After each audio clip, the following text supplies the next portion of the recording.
আল্লামা মামুনুল হক সাহেব, জুলুম কোন পর্যায়ে করা হয়েছে ওনার উপর চিন্তা করে দেখেন। একেবারে জাতির সামনে ল্যাংটা করে যাচ্ছে, হাজার হাজার মিডিয়ার সামনে ওনার উপর কলঙ্ক দিয়েছে। হালাল বৈধ স্ত্রী নিয়ে উনি যে কোনো জায়গায় যেতে পারে, যে জায়গায় সে জায়গায় যেতে পারে, কিন্তু ওনার উপর ক্লেম দিয়েছে বিয়া ছাড়া সেরে লেগে গেছে হোটেল। এত বড় অপবাদ। একজন শাইখুল হাদিসের সন্তান, ওনার বাবা এশিয়া মহাদেশের ভিতরে সর্বপ্রথম বাংলা তর্জমা ব্যাখ্যা করেছেন বুখারী শরীফের, যেই বুখারী শরীফ কোরআনের পরে সবচেয়ে বড় কিতাব, সুবহানাল্লাহ। ওই কিতাবের পরিপূর্ণ বাংলা করেছেন এবং উনি দীর্ঘ 50 বছর পর্যন্ত বুখারী পড়াইছেন। আর আল্লামা মামুনুল হক সাহেব রহমানিয়া মাদ্রাসায় প্রায় 20 বছরের কাছাকাছি বুখারী শরীফ পড়াচ্ছেন। হ্যাঁ, একজন এত বড় আলেম, যিনি হাফেজ কোরআন, যিনি আলেম, যিনি বাংলার উপরে পিএইচডি করেছেন এবং ইসলামী বিভিন্ন স্টাডি নিয়ে পিএইচডি করেছেন কোন এক বিশ্ববিদ্যালয় থেকে, আমার নামটা মনে নাই। তো সর্বদিক দিয়ে এত বড় একটা জ্ঞানী মানুষকে আজকে জাতির সামনে কি পরিমাণ কলঙ্কিত করেছেন। তো উনি একটা লাইভে বলেছেন, আল্লাহ আমি যদি অপরাধ করে থাকি তো আমারে তুমি গজব দাও, আর আমাকে যারা ল্যাংটা করেছে, অপমানিত করেছে, জাতির সামনে আমাকে যারা বেইজ্জতি করেছে, তুমি তাদেরকে সাইজ করো। এই বদদোয়া ইমাম বুখারী করেছিলেন। ইমাম বুখারীকে স্বজাতি দেশের আমির, রাষ্ট্রপ্রধান বলেছিল আমার পোলারে বাসায় এসে পড়াবেন। ইমাম বুখারী বলেন, বুখারী শরীফ যিনি লেখছেন, বুখারা সমরকান্দের, ওনাকে বলেছিলেন ইমাম বুখারী, যিনি বুখারী লেখছেন, বুখারী শরীফ যিনি লেখক, ওনাকে বলেছিলেন ওনার রাষ্ট্রের প্রধানমন্ত্রী যে আপনি আমার ছেলের বাসায় এসে পড়াবেন। তো উনি উত্তর দিয়েছিলেন, হাজার হাজার গরিবের সন্তানেরা আমার কাছে পড়তে আসে, আপনার বাসায় এসে পার্সোনাল আপনার পোলারে পড়াইতে গেলে হাজার হাজার বাচ্চারা, ছেলেরা আমার পড়া থেকে বঞ্চিত হয়। এটা আমার পক্ষে রাজা, এটা আমার পক্ষে সম্ভব না। আপনি সম্মানী মানুষ, একটু আপনার ছেলেকে আমার মাদ্রাসায় পাঠাইয়া দিয়ে। না, ওনাকে অপমানিত করেছেন, বেইজ্জতি করেছেন, দেশ থেকে তাড়াইয়া দিয়েছেন। যখন দেশ থেকে ছেড়ে আসেন তো চোখের পানি ছেড়ে একটা বদদোয়া দিয়েছিল। বদদোয়া বলতে এই বদদোয়া, আল্লাহ আমি যদি সঠিক থাকি তাহলে আমার পক্ষে আপনি দাঁড়ান, আর আমি বেঠিক থাকলে আমাকে শাস্তি দেন। কিছুদিন 6 মাস যেতে না যেতেই ওই দেশের রাজাকে ওই জাতি একেবারে বেইজ্জতি করতে করতে জুতার মালা গলায় পড়ায়া তাকে মসনদ থেকে নামায়া একেবারে জেলে বন্দী করছে। জেলের ভিতরে তার মৃত্যু হয়েছে। জোরে করে নাউজুবিল্লাহ। এগুলো ইতিহাস, সত্য, চূড়ান্ত সত্য ইতিহাস। বেয়াদবির সীমা থাকতে হয়, কোনো বাড়াবাড়ির শেষটা ভালো হয় না। সীমালঙ্ঘন যারা করে এদের শেষটা ভালো হয় না। কথা কন না, ঠিক না? ঠিক না? আল্লাহর মায়ের আছে না নাই? কেউ বাঁচাতে পারবে না। এই জন্যে আসুন আমরা ভালো হয়ে যাই। ভালো হতে কিচ্ছু লাগে না, টাকা লাগে না, পয়সা লাগে না, কিচ্ছু লাগে না। ভালো হয়ে যান, দাম হবে। অতীতে যাই করেছেন, ভুল করেছেন, শুধরায়া যান, সংশোধন হয়ে যান, সংশোধন হবেন, আল্লাহর কাছে দামি হয়ে যাবেন। তাহলে আজকে আলোচ্য বিষয়ের প্রথম অংশটা হলো, হে নবী আপনি বয়ান করেন, নসিহত করেন, উপদেশ দেন আপনার জাতিকে। অবশ্যই আপনার উপদেশটা যিকরা লিল মুমিনিন তানফাউ লিল মুমিনিন, মুমিনদের বড়ই উপকারে আসবে, বড়ই চিকিৎসা হবে, তাদের ভিতর অনেক পরিবর্তন আসবে। আসলে এই বয়ানের দ্বারা বহুত মানুষের উপকার হয় না? হয় না? বহুত বেনামাজি নামাজি হয় কিনা? হয় না? বহুত নেশাখোর ভালো হয়ে যায়, বহু অবাধ্য বাধ্য হয়ে যায়, বহু শৃঙ্খলার ভিতরে চলে আসে। আল্লাহ আমাদের এই অত্র ইউনিয়নের যুবকদেরকেও এমন সুশৃঙ্খল বানিয়ে দিন, তাদের মা বাবা সুখী হোক, মরে যাওয়া মা বাবার কলিজা শান্তি হোক, আমাদের দেশ শান্তি হোক। আল্লাহ যুবকদেরকে সব ধরনের অপরাধ থেকে ফিরে আল্লাহ হেদায়েতের পথ দিয়া দাও, আল্লাহ দিয়া দাও, আল্লাহ কল বলেন আমিন। 2 নম্বর পাঠ হলো, আল্লাহ রাব্বুল আলামিন বলেন, ওয়ামা খালাকতুল জিন্না ওয়াল ইনসা ইল্লা লিয়াবুদুন, আমি আল্লাহ রাব্বুল আলামিন মানুষের জিন্নাতকে বানাই নাই, তবে বানাইছি শুধুমাত্র আমার ইবাদতের জন্য। আয়াতের দ্বিতীয় অংশ হলো, আল্লাহ বলেন, ওয়ামা খালাকতুল জিন্না ওয়াল ইনসা ইল্লা লিয়াবুদুন, আমি আল্লাহ রাব্বুল আলামিন পৃথিবীর জমিনে মানুষ আর জিন্নাতকে বানাইছি আমার কাজের জন্যেই। আল্লাহ রাব্বুল আলামিন আপনাকে আমাকে আল্লাহর কাজের জন্যে, আল্লাহর ইবাদতের জন্যে, আল্লাহর গোলামের জন্য বানাইছেন। একটু মন খুলে চিন্তা করে আওয়াজ দিয়ে বলেন তো, আমরা এতে খুশি না বেজার? এতে তো বেশি একটা খুশি বোঝা গেল না। বাংলাদেশের প্রধানমন্ত্রী যদি বলতো আপনাদেরকে ডাইকানিয়া আগানাগরের বাসিন্দা, বালুয়াকান্দির বাসিন্দা, আপনারা যারা মোটামুটি শরীরে ক্ষমতা আছে, শক্তি আছে, আপনাদেরকে আমি প্রধানমন্ত্রী আমার কার্যালয়ে একটা করে কাজ দিয়ে দিলাম, মাস শেষে বেতন হলো 50,000, এতে আপনারা খুব খুশি হইতেন? যে প্রধানমন্ত্রীর কার্যালয়ে 50,000 টাকা বেসিক বেতনে আমি চাকরি পাইছি। প্রধানমন্ত্রীর মতো এমন প্রধানমন্ত্রী আমরা জীবনে দেখি নাই। এত ভালো মানুষ, তার প্রশংসা করতেন। এ মুসলমান, কয়দিন কাজ করতে পারতেন? বয়স শেষ ফুরিয়ে গেলে আপনি দুনিয়ার জমিন ছেড়ে চিরদিনের জন্য কবরে চলে যাইতেন। কিন্তু আল্লাহ রাব্বুল আলামিন আপনাকে আমাকে এমন কাজ দিলেন, আল্লাহ বলেন আমি আল্লাহ বানাইলাম তোমাদেরকে আমার কাজের জন্য, আমার ইবাদতের জন্য। এই কাজ যদি করতে পারো আমি আল্লাহ তোমাদেরকে স্থায়ী জগতের এমন একটা এরিয়ার মালিক বানায় দিব, এমন একটা এরিয়ার মালিক বানায় দিব। আসমান, 7টা আসমান যত বড়, জমিনটা যত বড়, 7 আসমান আর জমিন যত বড় আয়তন, এত বড় একটা জগৎ আমি আল্লাহ তোমার জন্য প্রস্তুত করে রাখছি। ওই জগতের প্রেসিডেন্ট তোমার আমি খাতা কলমে বুঝায়া বানায় দিব। জোরে কোন সুবহানাল্লাহ, আরো জোরে চিল্লায়া বলেন না সুবহানাল্লাহ। আল্লাহ যে আমাদেরকে আল্লাহর কাজের জন্য বানাইলেন, এটা আমাদের অত্যন্ত খুশির সংবাদ। যারা আজকে দুনিয়াতে এসে আল্লাহর কাজের কোনো খবর নাই, আমি কেন, আমি কোত্থেকে আসলাম, আমি কেন আসলাম, আমার উপরে কেউ আছে কিনা, একবার তো ভাবি না। আরে কিসকি তালাশি নে তুঝে, কিসকি তালাশি নে তুঝে দর পে বুলায়া, मजनू की तरह राह गलियों में फिराया, जागना है जाग लो आसमां की साया तोले, हशर तक सो रहोगे कब्र की साया तोले। यहाँ हम सब मुसाफिर है वही आखिर ठिकाना, कोई आगे रवाना है कोई पीछे रवाना। कवितार तर्जुमा की, जागना है जागलू आसमां की साया तले। ए पृथ्वीर मुसलमान, जाग्रत हो আর ঘুমায়ও না, তার মানে আর ভুলে থেকো না, সজাগ হও, অনবুলার মতো জীবন যাপন করো না। আসমানের নিচে সাবধান হয়ে যাও, সাবধান চলো, কারণ কবরে যাওয়ার পরে তুমি চিরঘুম ঘুমাইবা। আল্লাহ রাব্বুল আলামিন আপনাকে আমাকে ডাকতেছেন, তোমাদেরকে আমি অনর্থক বানাই নাই, কাজে বানাইছি। কাজ তুইয়া ঘুমাইলে হবে না, কাজ বুইলা সব কাজ যতই করো, আসল কাজ যদি তুমি মাইনাস করে দাও তো জীবন যৌবন সব খতম হয়ে যাবে, তুমি অন্ধকার কবরে জাহান্নামের আগুনে পোড়া লাগবে। কথা বলেন ঠিক কিনা?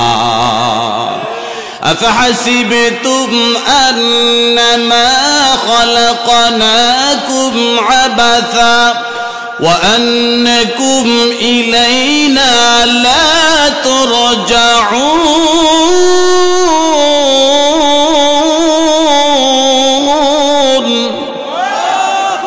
আল্লাহ কোরআনে আপনাকে আমাকে প্রশ্ন করতেছেন, আফাহাসিবতুম, তোমরা কি মনে করো, আন্নাকুম আফাহাসিবতুম আন্নামা খলাকনাকুম আবাসা, আমি আল্লাহ তোমাদেরকে বানাইলাম অনর্থক না, ওয়া আন্নাকুম ইলাইনা লা তুরজাউন, আর তোমরা আমার কাছে ফিরে আসা লাগবে না, বানাইছি এমনি আর আওয়ানো লাগতো না, এটা ভাবতেছো না বান্দা? না, আমি আল্লাহ অনর্থক বানাই নাই, ফিরে আসতেই হবে, অনর্থক বানাই নাই, বড় কাজের জন্য বড় জিম্মাদারি দিয়ে তোমাদেরকে বানাইলাম।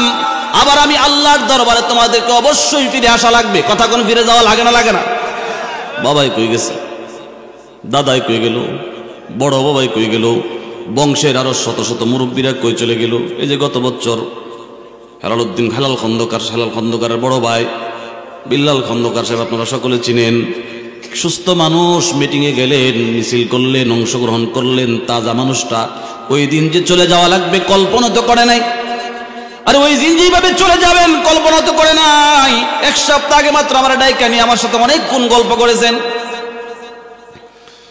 কত স্বপ্ন, কত তামান্না, কত প্ল্যান, কত কিছু সাজায় রাখলেন। আরে স্বপ্ন তো সব বাস্তবায়ন হবে না, সব কিছু প্রস্তাবিত থেকে যাবে, অবাস্তবে থেকে যাবে। সবকিছু আপনি রূপ নেওয়ার আগে, সবকিছু আপনি প্ল্যান সাজাবার আগে আপনাকে হয়তো রওনা দেওয়া লাগতে পারে। এই জন্য কবি ডাক দিয়ে বলতেছেন, এই পৃথিবীর জমিনে তোমরা কেন ঘুরতেছো? কিসকি তালাশি নে তুঝে দর পে বুলায়া, কি তালাশ করার জন্য দুনিয়াতে তোমারে পাঠাইলো? মজনু কে তরহ রাহে গলিयों में ফেরায়া, মজনুর মতো মজনু করে কয়, মজনু মানে যার পাগলা, পাগলার যেমন কোনো ইশারা নাই, পাগলার যেমন কোনো দিশা নাই, পাগলার যেমন কোনো গন্তব্য না, একবার সেদিকে যায় আবার এইদিকে যায় আবার ওইদিকে যায়, এভাবে দিনটা শেষ হয়ে যায়। কথা কন না ঠিক কিনা রেখে না? তো আমরা যারা পাগলা না, আমরা যদি এমন পাগলের মতো আচরণ করি, আজকে যারা নেশাগ্রস্ত যুবকগুলো আছে, একটা যুবকের কোনো গন্তব্য নাই। আমি আশ্চর্য বোধ করি, গ্রামে ঘুরলে, যখন গ্রামে থাকতাম তো দেখতাম এ ফুটফুট করে যাইতেছে, আবার কিছুক্ষণ পরে নেশা খাইতেছে, আবার এদিক দিয়ে যাইতেছে, আবার এদিক দিয়ে বেরিতেছে, কোনো গন্তব্য নাই। কিসকি তালাশি নে তুঝে দর পে বুলায়া, মজনু কে তরহ রাহে গলিয়োं में ফেরায়া। মজনুর মতো তুমি রাস্তার মধ্যে ফিরতেছো আর ঘুরতেছো। এই যুবক, তোমার যৌবন কিন্তু থাকবে না। তোমার এই যৌবন অবাধ নষ্ট করার কারণে, হিসাব ছাড়া নষ্ট করার কারণে, আল্লাহ দেওয়া যৌবনের শক্তিগুলো তুমি বাজে জিনিস খাইয়া জীবনটাকে ধ্বংস করার কারণে এই দুনিয়াতে শেষ বয়সে তোমার মতো কষ্ট কেউ করবে না। কথা কন্যা ঠিক কিনা? রক্তভূমি হবে যদি বেঁচে থাকো, দেখবা রক্তভূমি হবে, তোমার গলা দিয়া গটগট করে রক্তভূমি হবে। আমি দেখছি সারা জীবন নেশা যারা করছে, মৃত্যুর আগে এমন ভয়ঙ্কর রোগ হয়েছে, কাশের সঙ্গে রক্তের খান্ডি খান্ডি রক্ত আসছে, ডাক্তার বলছে ভিতর পুইরা জ্বলে গেছে, ক্যান্সার হয়ে গেছে, ভালো হবে না। তো 2 মাস 3 মাস 6 মাস পর্যন্ত করে রক্তবিম করছে, পায়খানার সাথে রক্ত আসছে, ভিতরটা জ্বালায় ফেলাইছে। কথা কন্যা ঠিক কিনা রেখে না? খারাপ খাইবার আরামের আশা করবা, নিকৃষ্ট নাপাক খাইবা আর পবিত্র থাকার আশা করবা, হারাম খাইবা আর আরামের আশা করবা। আরাম তোমার জিন্দেগির ভিতরে হবে না, দুনিয়া তো না। আর কবরে যাওয়ার পরে কিয়ামতের ময়দানে আমার রাসূল হাদিসে বলছেন, যখন কবর থেকে উঠানো হবে, আল্লাহ তাআলা জিহ্বাটা টান দিয়ে বাইরে কইরা নাভি পর্যন্ত ঝুলাইয়া দিবে। নাউজুবিল্লাহ, চিল্লায়া বলেন। এই জন্য মুসলমান, আপনারা আপনাদের সন্তানদেরকে সেভ করেন। সন্তানদের পায়ে ধরে কান্দেন, হাতে ধরে কান্দেন, পাঞ্জাদা ধরে কান্দেন, জরায় ধরে কান্দেন, বাবা খাইস না, বাবা এই পথে যাইস না, যা লাগে সব দিমু। এরপর নেশা থেকে ফিরান, খারাপ কাজ থেকে ফিরান। নেশা কিন্তু ভয়ঙ্কর এক বেদি, এটা কিন্তু আরো 10টা পাপের জন্ম দেয়। নেশার টাকার জন্য আপনারাও মারতে রাজি, নেশার টাকার জন্য মাকেও মারতে রাজি, নেশার টাকার জন্য বাড়ি ঘরে চুরি ডাকাতি করতে রাজি, নেশার টাকার জন্য যার তার উপরে হামলা করতে রাজি, নেশার টাকার জন্য ভালো মানুষের কাছে পর্যন্ত টাকা চায় বিভিন্ন সুরতে। আমরা কি বুঝি না এটা? ভাই চলতে পারি না, কিছু টাকা দিন ভাই, আসলে ভালো হয়ে গেল, তোমরা দেখি যে ভালো হয়ে গেছে, এটা তো টাকা দেওয়া দরকার। ভালো হইলে যাও, চিল্লা যাও, তোমার 5,000 টাকা দিয়ে চিল্লা যাও, এক চিল্লা দিয়ে। কথা কন না ঠিক কিনা? ঠিক না? চিল্লাই বাড়িতে আমরা রাজি আছি না? আজকে আমাদের সমাজের 10টা ছেলে যদি নেশা সাইডা ভালো হয়ে যায়, নামাজ কালাম পরে 10 দিন 15 দিন 20 দিন 30 দিন আমরা দেখি না ভালো হয়ে যাচ্ছে, আমরাই খরচ দিয়ে চিল্লা পড়া দিব। তুই আমার কাছ থেকে টাকা নিয়ে নেশা খাবি, টাকা দিলে আমার যায় যাব? এর পাশটি তো আমারও বুক করা লাগবে। আপনারা কি টাকা দিতে রাজি আছেন না? আমাদের সমাজের খারাপ যারা আছে, তারা যদি ভালো হইয়া 40 দিন 50 দিন নামাজ পড়ে আমাদের সাথে জামাতে একেবারে ভালো হয়ে যায়, দেখতেছি নমুনা লক্ষণে মোটামুটি ভালো হয়ে গেছে, তাহলে আমরা এক চিল্লার জন্য তারে টাকা দিতে রাজি আছি না? নাই, আমরা নিজেরা টাকা ওটা দিব, নিজের পকেট থেকে টাকা দিতে রাজি। তোমরা ভালো হও, তোমরা ভালো হও, আমরা তোমাদের পক্ষে আছি আজীবন, হাত্তাল মাউত, মরণ পর্যন্ত আমরা তোমাদের পক্ষে থাকবো, বিপদে আপদে সব ক্ষেত্রে। আর তোমরা নেশা করবা, খারাপ কাজ করবা, খারাপ কাজে জড়িত থাকবা, ভালো হবা না, আর টাকা চাইবা, আমরা টাকা দিব? নিতারবা, মাইরা ধরে নিতারবা, আঘাত দিয়ে নিতে পারবা, টাকা থেকে নিতে পারবা, হিতে টাকা নিতে পারবা না। কথা বলেন না ঠিক কিনা? ঠিক। তাহলে আমাদেরকে আল্লাহ তাআলা আল্লাহর ইবাদতের জন্য বানাইলেন। আওয়াজ দিয়ে বলেন কেন বানাইছেন? আওয়াজ হইছেন, আরো জোরে বলেন কেন? ইবাদত। মিন্নত মানে কে খিদমত সুলতান হামি কুনি, মিন্নত মানে কে খিদমত সুলতান হামি কুনি। সুলতান, বিশ্ব পালন কর্তা বাদশাহ সুলতান আল্লাহ, যে আল্লাহর কাজের জন্য, আল্লাহ পাকের ইবাদতের জন্য আমারে নিয়োগ দিলেন, আমাকে আল্লাহর জন্য পছন্দ করলেন, এটা অত্যন্ত গৌরবের বিষয়। রাষ্ট্রের চাকরি পাওয়ার চাইতে বিশ্ব পালন কর্তার চাকরি পাওয়া অনেক বড় খুশির বিষয়।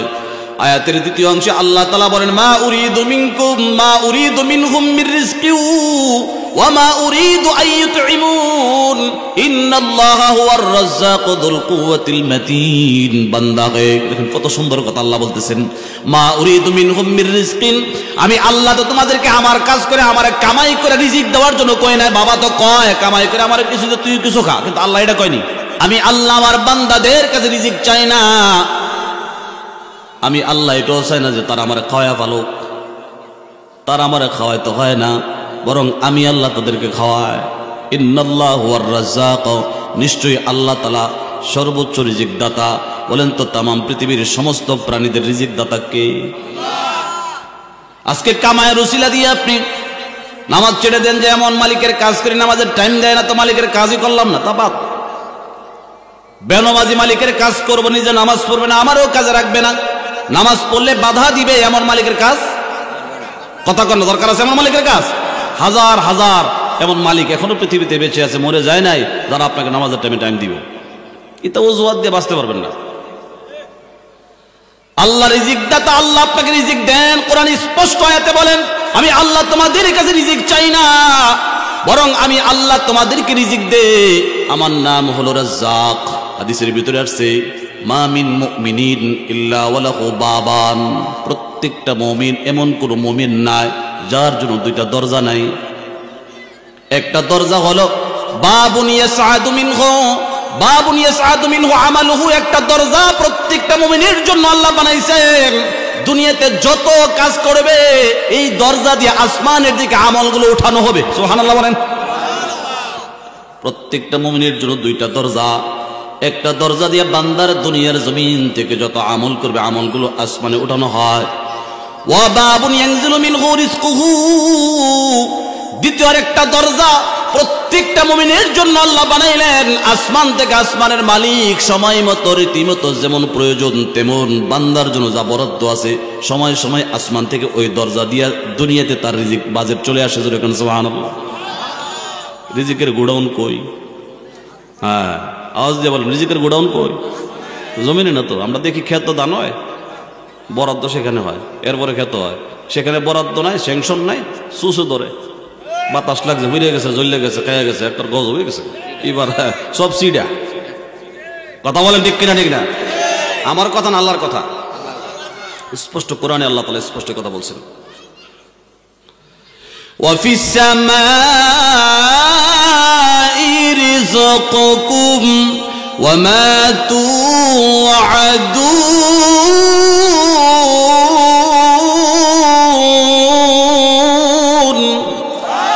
আল্লাহ রাব্বুল আলামিন বলেন, ওয়া ফিস সামাই রিজকুকুম, আসমানে তোমাদের রিজিক বরাদ্দ হয়, ওয়া মা তুআদুন, তোমরা সেটা জানো না।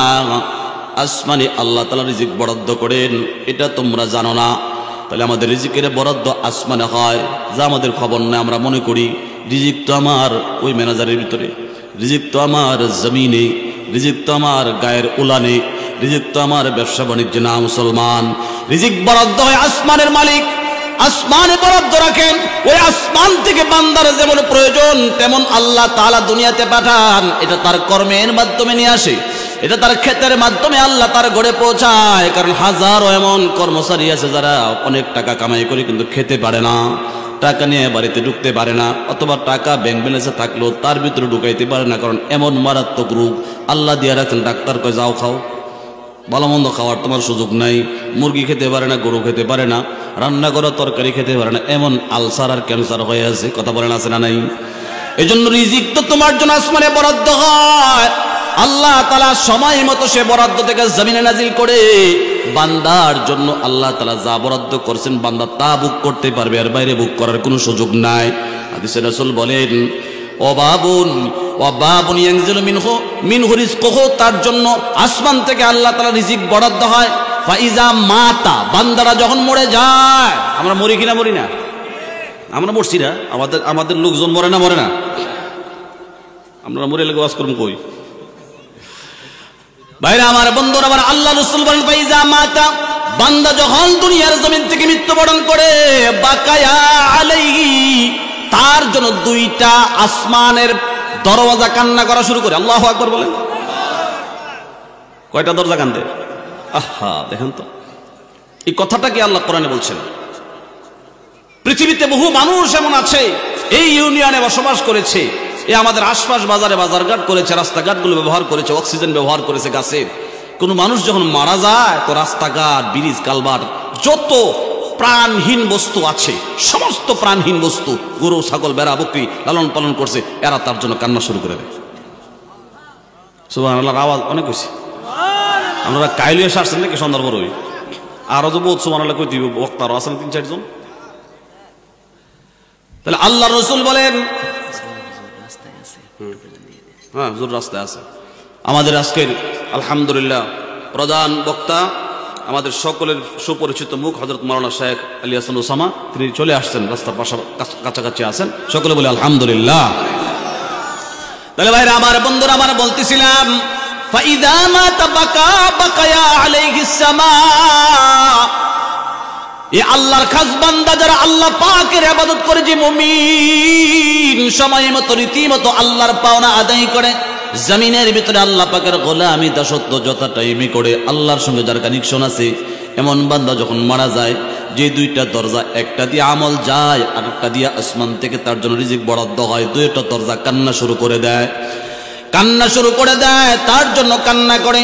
এমনকি জমিনের বহু জিনিস, বহু বস্তু তার জন্য কান্না করতে থাকে। কিন্তু যে সমস্ত মানুষগুলো জমিনে অকারেন্স করে, জমিনের ভিতরে অত্যাচারী করে, লুটপাট করে, জুলুম করে, জমিনের ভিতরে ব্যভিচার করে, জমিনের ভিতরে পাপের সাগরে ডুবে যায়, অন্যায় অপরাধের সঙ্গে জড়িত হয়ে যায়, আল্লাহ পাকের অবাধ্য হয়ে যায়, নাফরমানিতে লিপ্ত হয়ে যায়, তাদের জন্য কান্না করার কোনো ব্যক্তি বা পার্সন, কোনো আসমান আর জমিনে কোনো বস্তু থাকে না।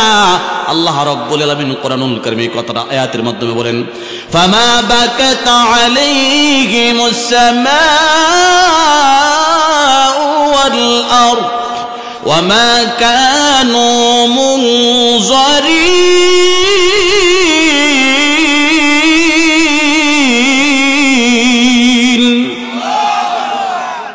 কি বলেন দেখেন, ফামা বাকাত আলাইহিমুস সামাউ ওয়াল আরদ, আসমানে আর জমিনে এর জন্য কান্না করার কেউ নাই। কারণ হ্যাঁ, মরছে বড় মানুষ আলহামদুলিল্লাহ মিষ্টি বিতরণ করে, কথা কন না, আসা নাই।